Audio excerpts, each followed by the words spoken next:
젓가락이 중국 쪽은요, 밥이나 면을 먹기 쉽게 하기 위해서 두꺼워. 그리고 좀 길어. 그래서 중국 영화 보시면 그 사람들이 밥을 젓가락으로 이렇게 넣는 모습들 보시잖아요.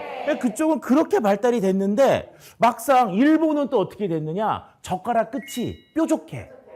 왜? 생선을 발라 먹기에 용이하도록. 그런데 우리나라는 어떠냐? 금속을 써요. 첫 번째 보시면요, 이거예요. 푸드 is love.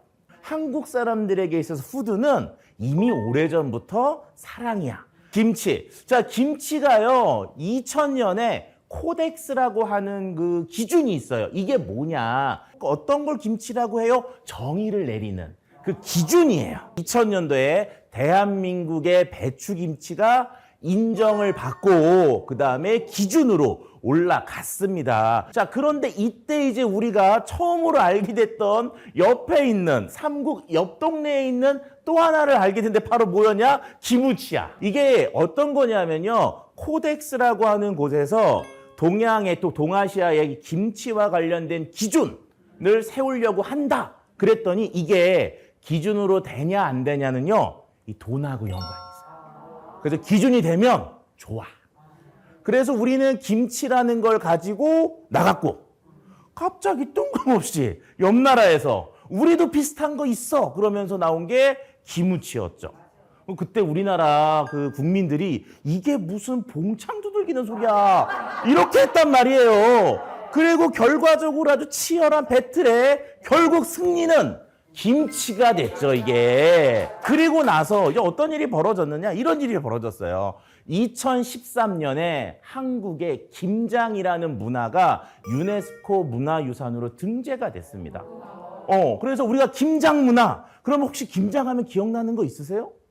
김장은 가족끼리 다 모이는 정말 우리만 갖고 있는 특이한 문화였어. 갑자기 엄마가 5포기를 더해. 아이고, 옆집에 김장 못한대더라. 요거라도 줘야지. 이게 우리의 문화였다. 한국의 김치가 아니고요, 김장이라는 문화를 유네스코에서 인정을 하게 됩니다. 우리는 알잖아요, 이 느낌이 뭔지. 자, 그렇게 이제 김치는 우리 것, 김장도 우리 것 하고 있었는데 뜬금없이 2020년에 쓰촨성이라는 곳에서 파오차이. 이게 파오차이가 뭐냐면요, 단무지 비슷한 그런 절임이에요, 절임.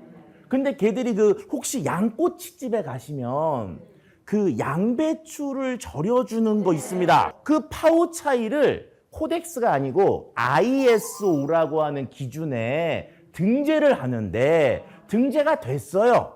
그래서 여기 보면 24220, 24220번의 ISO로 파오차이가 등재가 됐어. 이거는 문제가 안 돼요. 갑자기 쓰촨성에서 공문, 이제 신문에 김치의 원조다, 파오차이가. 이 말이 나오면서 갑자기 또 한 번의 기무치와 같은 봉창이 갑자기 두들겨진 거죠.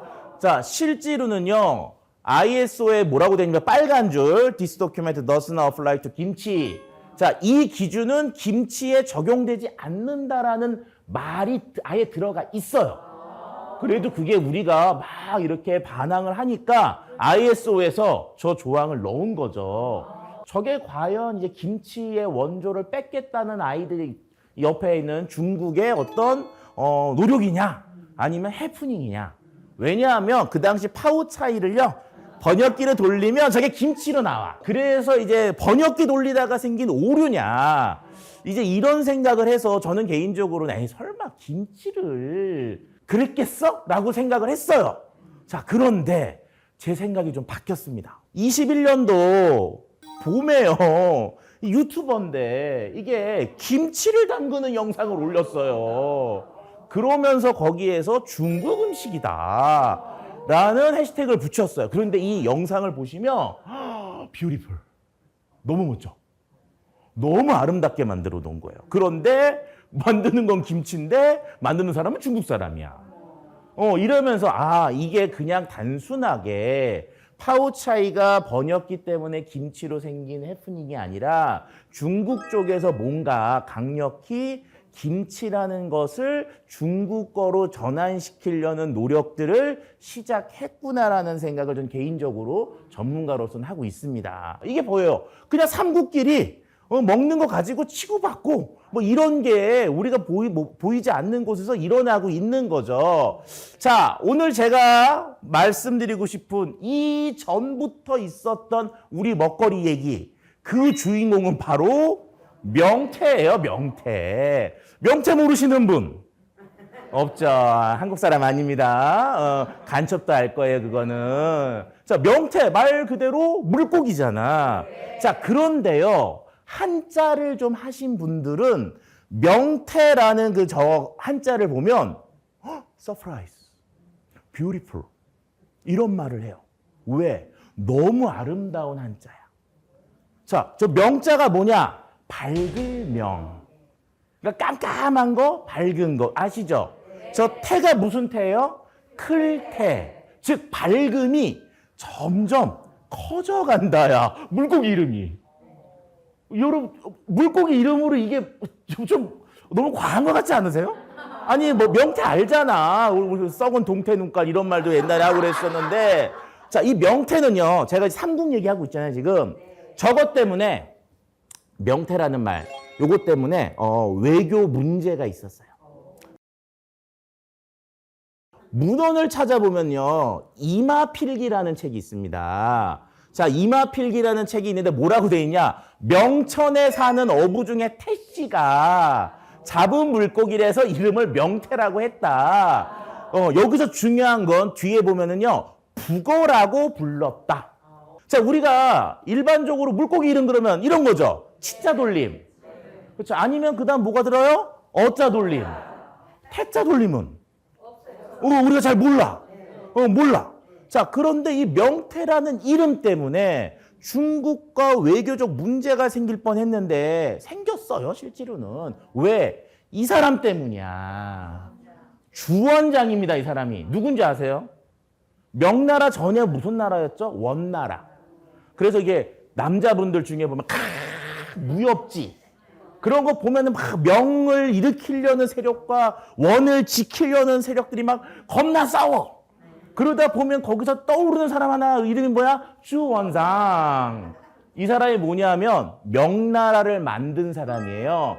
그럼 만든 사람을 뭐라 그러죠? 태조라 그러죠. 무슨 나라를 만들었어? 명나라 만들었어. 명태야. 한자가 완전히 똑같습니다. 그러면 중국에서 입장에 조선시대 때 중국이 명이었잖아요. 그러니까 우리가 명태란 이름을 쓰면 자기네 태조를 물고기에 비유를 하는 것처럼 보일 수가 있으니까 중국에서는 명태라는 말을 쓰지 못하도록 지속적인 압력이 들어왔었겠죠. 그런데 우리가 그거를 그럼 뭐라고 불렀을까요? 아니, 아까 북어라는 말을 썼던 거예요. 네.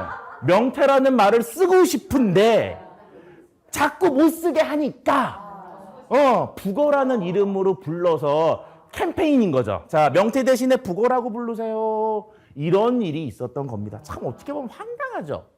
그러면 명태라는 말이 언제 처음으로 우리가 쓰냐? 외교 문서나 우리나라 문서에서 효종 3년 승정원 기록에 명태알젓이라는 말이 나오면서 최초로 공식 문서에서 명태라는 말이 나와요. 이전까지는 없다가. 왜? 명나라가 1644년에 망했어. 그러니까 이제 명태를 우리가 마음대로 명태라고 불려도 딴지 걸 사람이 없어진 거죠. 자, 그러면 우리나라 사람들이요, 이런 거죠. 한국인들은 끝까지 명태란 이름을 지켰어. 왜? 그 생각을 해보면 왜 명태가 명태고 왜 한국 사람들은 명태란 이름을 저렇게 외교적 문제가 있었을 거라고 하는데도 지켰을까? 이유는 딱 하나입니다. 한국인들은요, 고마움을 하는 민족이에요. 자, 호롱불 있죠? 옛날에 어둠이 오면 불을 켜야 되는데 초는요, 너무 비싸서 동양이고 서양이고 왕족들이나 귀족들 아니면 못 썼습니다. 일반 사람들은 뭐로 불을 켰을까요? 명을 만들었을까요? 그때 사용됐던 게 명태 내장 기름이에요. 그래서 명태를 원산이나 이런 데 잡으면 내장을 다 긁어내잖아요. 그러면 옆에 커다란 솥단지에 물을 끓여요. 그리고 내장을 다 집어넣으면 거기에서 기름이 녹아서 기름은 당연히 위에 어떻게 돼요? 뜨죠. 그 기름들을 뽑아가지고 서민들은 불을 켰습니다. 그러니까 만약에 그 명태에 내장 기름이 없으면 우리 서민들은 밤 되면 어둠이 무서운 거지. 그러니까 그 물고기가 어때요? 너무 고맙죠. 그러니까 명태라는 이름을 버릴 수가 없었던 거예요. 이해가 되셨죠? 네. 자, 이상으로요. 강의를 마치도록 하고요. 혹시 질문 있으세요? 그럼 편집 자르고. 자, 그러면 이상으로 제가 말씀드릴 내용은 끝났고요. 자, 오랜 시간 동안 경철교사 감사합니다. 감사합니다.